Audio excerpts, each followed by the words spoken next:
There is a type of edit that's used commonly in all sorts of video and film productions. It's called a matched action edit, sometimes called a match cut or matching on the action. What you do is you take two different scenes, typically wide and tight, tight and wide, where the action is going on there, and the action is the same in both scenes. And then you want to line up where the action matches and then make your edit there. It's good for continuity, it strengthens your storyline, and it's just a great way to add interest to your stories. So when you're out shooting, think in terms of getting matched action shots that you can then edit into a matched action edit.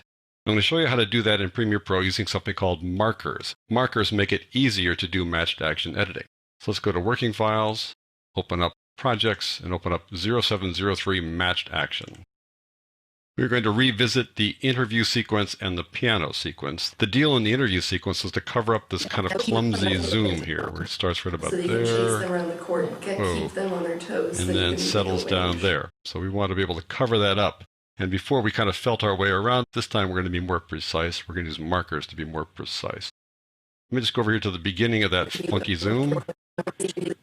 Right about there, it starts moving. It's right before there, I'm going to put a marker that say, this is where I want to put the clip I'm going to use to cover this up. This is where I'm going to put the cutaway. And a marker is just a little guy that appears here above this little time ruler. And you can find the marker button right over there. It says Add Marker. The keyboard shortcut is M. It's a one-letter keyboard shortcut because it's something that you might use fairly often. So I click that and it adds a little marker right there. Puts it above the time ruler. If I double-click on it, it opens up a dialog box and you can put information about the marker, comments, things like that.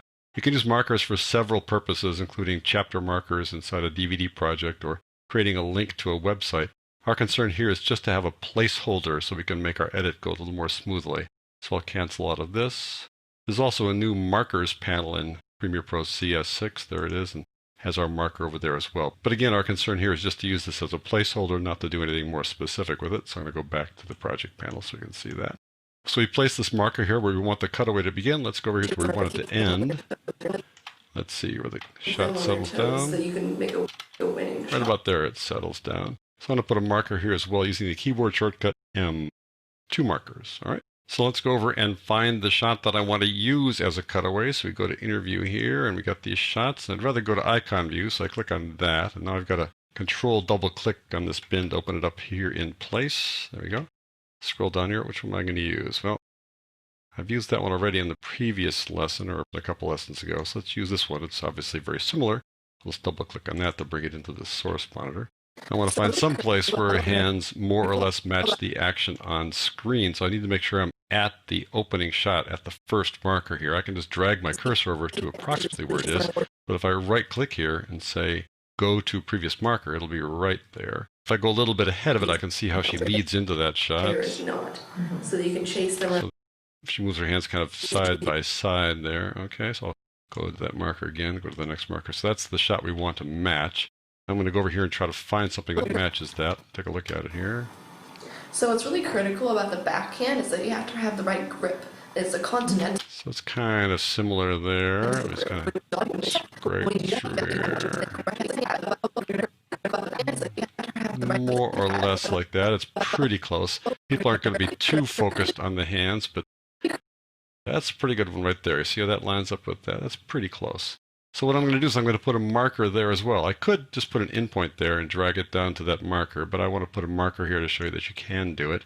I want to extend the endpoint out a little bit farther here so we can see how the markers line up. So I'm going to take this guy now and grab the video only down here. If I go to the beginning here, the beginning will line up with the marker, but I'd rather the marker line up with the marker. So I need to go over a little bit farther, and notice how it snaps there too. So that little triangle or that little half diamond showing up there, that's the marker lining up with this marker up here. So here I'm lining up the endpoint, but here I'm lining up the marker with the marker. So now we know they're both lined up. See the marker there showing up in the clip and the marker here showing up in the sequence. Now I can move this thing to the left or the right, but let's just see how this thing works at this point. Playing in general is that you want to hit it where the player is not. So that you can see now the hands weren't matching there because that wasn't the point where we wanted to match, but I did want to show you how the markers work. Now I'm going to drag this thing over to the marker and it'll snap to the marker. It doesn't snap as hard as it would if you're just dragging this to the current time indicator, but see the black line there? That means we're now snapping. So I'm going to let go now and let's see how that edit works now. Player is not. So that you can chase them around the court and keep them on their toes. Great, now it's fine. Now, last time we needed to kind of guess where the out point was because we didn't have a marker, but now we've got the marker there, so we know we want the cutaway to last that long. So I'm going to drag the right side of this to the left, trim it off to that point, and it'll snap to that point too. If I just go over to the left here, and see how it snaps? Doom, right there. So now we've got the exact length that we wanted. Let's see how that works. So that you can chase them around the court, keep them on their toes, so that you can make a winning shot whenever possible. There we go. So that is how you can use markers to make that kind of a cutaway. And when you're done here, you can right-click on these guys like that, and you can clear all markers because you don't really need those markers anymore. And you can also do that over here if you just right-click over here and say clear all markers right there. There you go. The markers have done their job. Let's move on to the piano sequence. This is a little trickier. We're going to do a couple of edits here. We want to really match this thing up with our hands. Let's just take a look at the beginning here.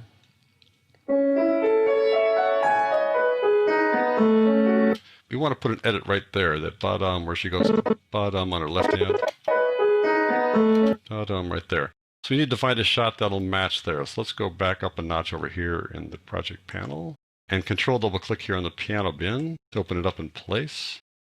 I want to go get that shot with the music here. I know that that was toward the beginning of the piece. So I want to use that to cover up that little spot there, get a tight shot of her, or at least a medium shot of her playing that section there. So I'm going to double click on this to bring it into the source monitor. I've already created a marker from before, so I'm going to undo that just to say that we need to start from scratch here. So let's find the place where we can match this up. She goes like this. So we'll try that here, see how it works. She starts right there. So da-dum, and she plays a little faster here, so we really can't hold the shot too long, but you get that da-dum right there. Right there, and probably went a little too far, so I'm going to have this be where the marker is. Got my current time indicator there. Press the little marker here. I can press M as well. This also is a M because we're inside the source monitor, so M works here. It'll work down here if this were active, but here this is active. You can tell it's active because it's got the little orange line around it. So M adds a marker there. We want to put a marker down here as well, so I'll just play that again. So we want to see how that works here. Right there. Put a marker there by clicking on this guy or pressing M. Now I've got these two guys lined up. I'm going to put an in point there. Maybe pull it back a little bit. I can drag this and pull it back a little ways. And we'll let this thing drift past there for now. Let's just take the video portion and drag it down to where the markers line up. If I go like this, that's the endpoint, but here is the marker lining up. See a little half diamond there lining up? And now the markers lined up. Let's just see if this thing works as is, but I'll trim it later.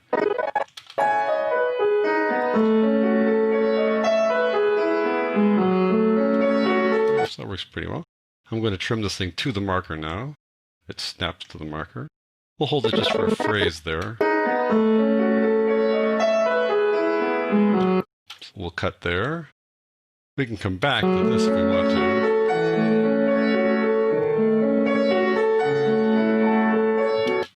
Now I want to go to the point where she hits that little bass note we used before.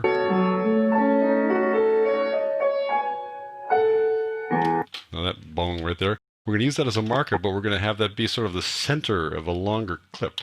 So I'm going to go to the point just where she starts depressing the key. See if you watch her left pinky there, where she just starts depressing the key.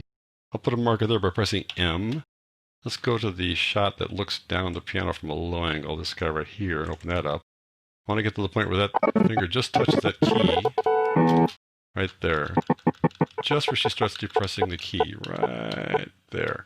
Put a marker there, pressing the M key. We can put the in point someplace way the heck out here. Let's say right there.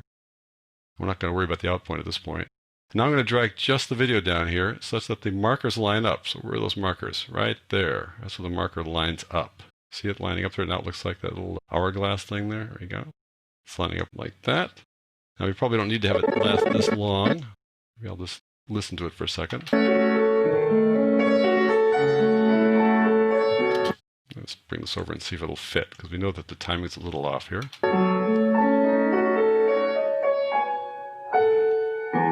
So we really nailed that one, though. We know that one's going to be perfect because we lined up those markers.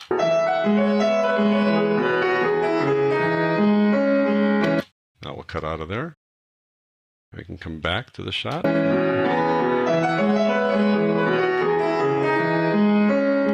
So there you go. That's how you use markers. You can use markers to mark, let's say, the beginning of a clip or beginning of an edit, and you can have a marker both inside the sequence and on the clip you're bringing down. Or you can use it as kind of a reference point here where you're going to at least line something up within the clip, and then you can extend the clip on either side of the marker, knowing that that guy's going to line right up where you need it. So using markers to make matched action edits.